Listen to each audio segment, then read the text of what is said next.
Dude, if you are learning to code, you do not want to miss this video. Let's go through this together.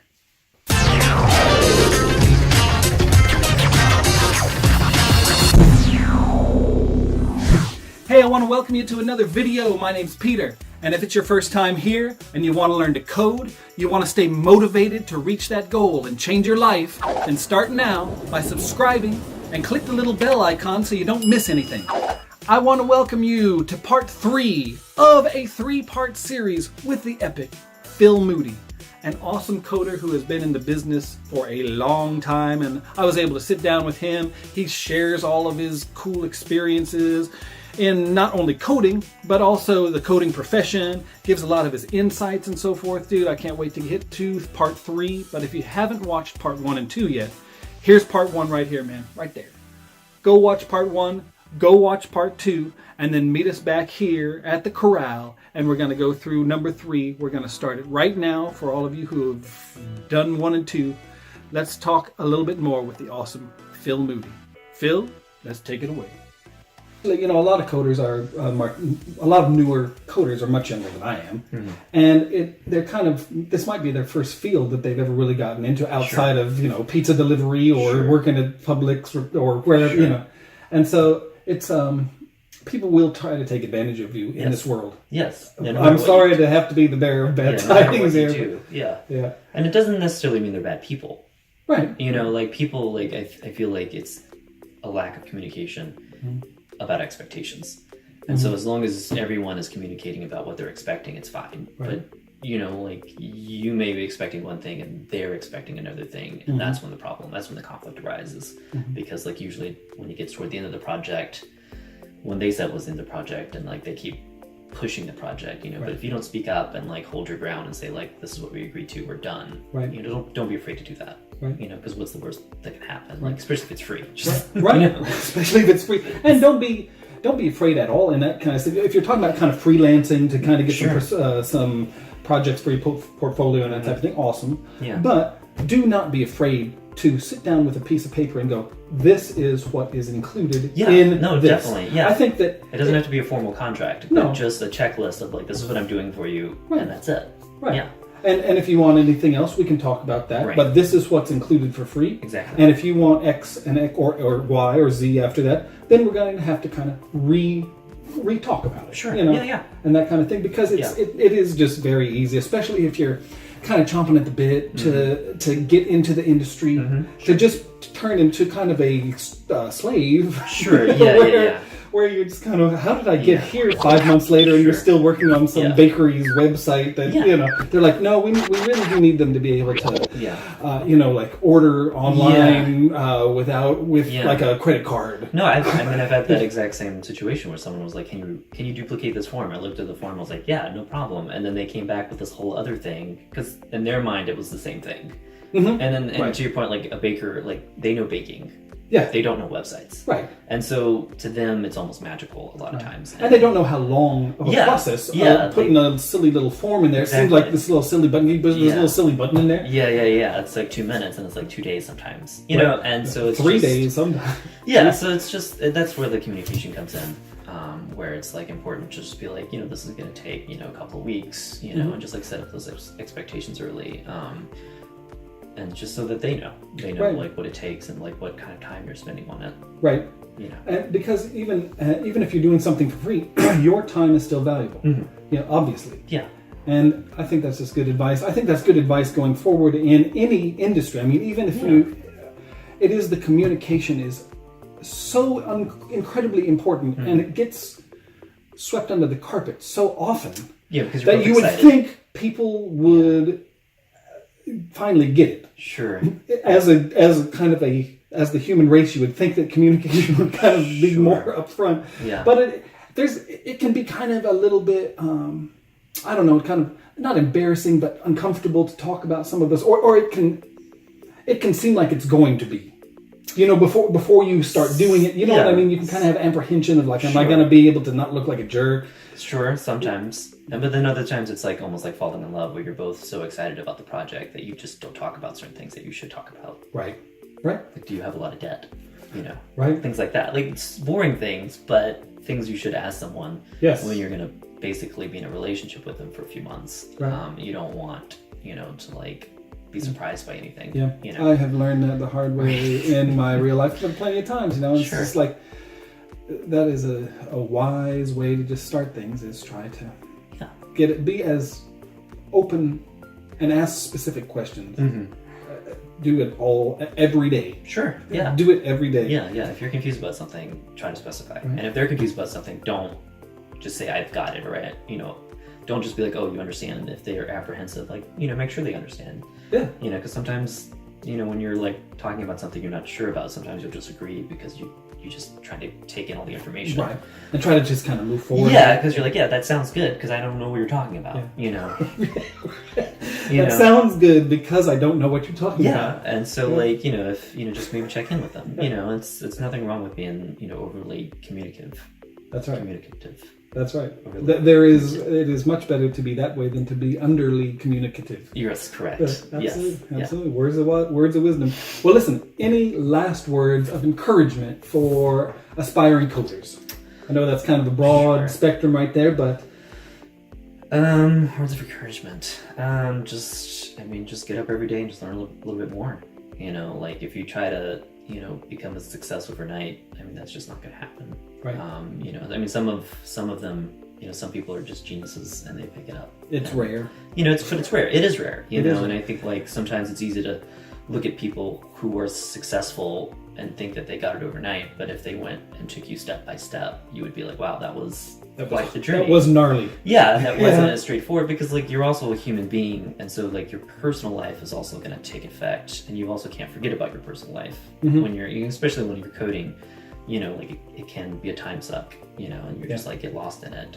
Because like you said, it is kind of like an art thing, and you just kind of like you lose yourself. You lose yourself in it, and you can.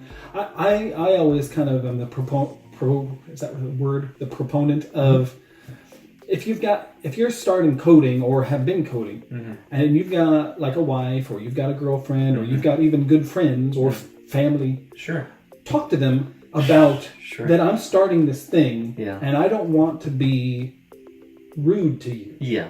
And I don't want you to feel like I'm ignoring you. Yeah. But I've got this important thing going on, and I just want to say it out loud. Yeah. So that at least it's gonna be maybe uncomfortable for a while I'm trying to plow through this thing. Sure. Yeah. Absolutely. Yeah. And just remember that, I think a lot of times a lot of people who are attracted to this type of work, I think, tend to be the kind of people who are introverted and shy, which is not a bad thing. It's a good thing in a lot of ways. If you want to be successul, you have to learn how to deal with people. Because I was that way. I didn't like talking to people. Yeah. I didn't like talking in front of people for the longest time. But you realize that... But dude, you rocked it at the Vue.js. That was a long time coming. That was a lot of years of overcoming those fears. But I feel like a lot of times you see someone else succeed in life and you're like, they're not even as talented as I am. And that may be true, but they know how to connect with people. And especially when you're dealing with managers and people who don't understand code, they don't care if that person's necessarily better. They know that person is better to get along with. Right. And there are those people who just abuse that kind of relationship, and those people you just want to avoid, right. But I think that's rare. Happen. I think that's rare That too. is rare. Yeah. But you definitely, need to hone those other skills. Your soft skills. Your soft skills, sure. Yeah. Because those are still important, especially if you want to have a career and work with people. You don't want to be a 6-year-old coder, who's doing the same thing for 40 years. You need to move up, and those are the other skills that you have to have. So can you just kind of tell, for our last little moment here, can you give some advice as to how you might be able to do that? I know it's just kind of, I think all of us have that same feeling. I'm not quite I used to be a lot worse at it, but it is uncomfortable to meet new people. It's uncomfortable to, especially if you're kind of a new aspiring coder. Let's just say that you've been coding for 6 months and you want to start getting a job. Sure. It can be daunting. Yeah. Because dude, you aren't sure of yourself yet. Sure. Yeah. You don't know what the job even looks like. Yeah. You don't know if they're using. You feel like everybody's gonna be laughing at you behind your back. Sure. You can build things up in your mind where it's totally unrealistic, and you have kind of painted yourself into a corner because you're kind of over analyzing everything rather than just going like, well, I think here's the thing is everybody who is working in that industry knows where they started. Sure. Yeah. And they are sympathetic to when that was actually my first meetup that I went to when I met you, and it was awesome. And it was like I didn't have any expectations, but it was the same type of thing where I didn't know if I would just go in there and feel like a complete noob, you know, to where it was uncomfortable. Sure.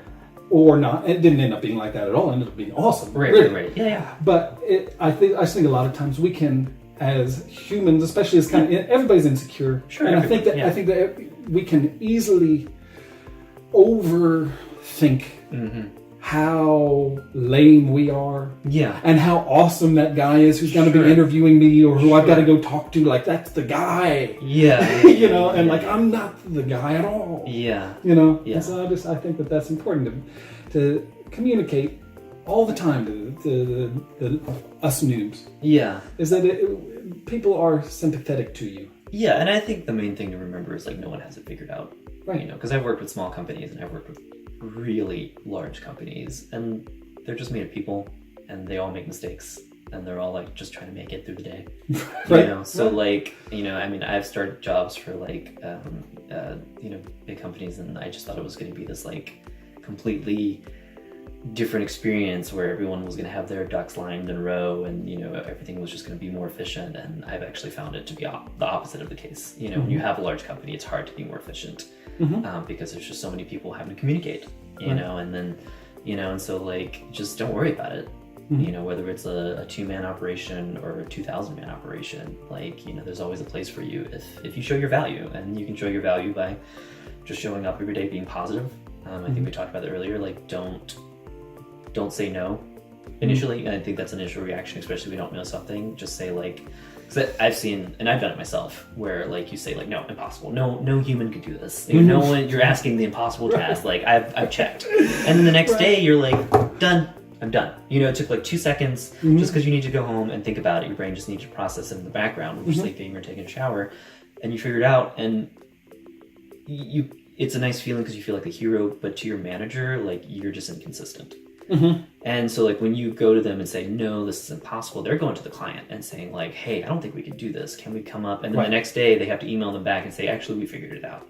So like, remember that like you're part of a bigger process. Right. And so like, you can't like just be so inconsistent about those things. Like, I just like to say like, I'm not sure, you know, give me a day or two and then I'll get back with you. And that's fair. Like, and people are okay with that. You know, they don't, I think a lot of times we feel like we have to be on it all the time and know all the answers, and like you don't have to. Just know where you can get the answers, like know who you can ask, know where you can search, you know, and just believe in yourself a little bit, you know, because like you could probably figure it out, you know. It just take a little bit longer than you're used to. Amen, brother. Amen. That's awesome. What a great opportunity it was to just be able to sit down with Phil Moody and just kind of pick his brain, man. What a great interview that was. I want to thank you, Phil, from the entire community here at Coding Connections. As always, dude, leave more comments about different questions for future interviews with Total Pro Coders. I got a ton of them lined up, and I want to get to be able to ask them your questions, so make sure to ask those questions in the comments below. That's right. If you're not subscribed, dude, subscribe, because we got tons of awesome episodes coming up. Aside from that, dude, I just want to say, as usual, rock on, fellow coders. Rock on.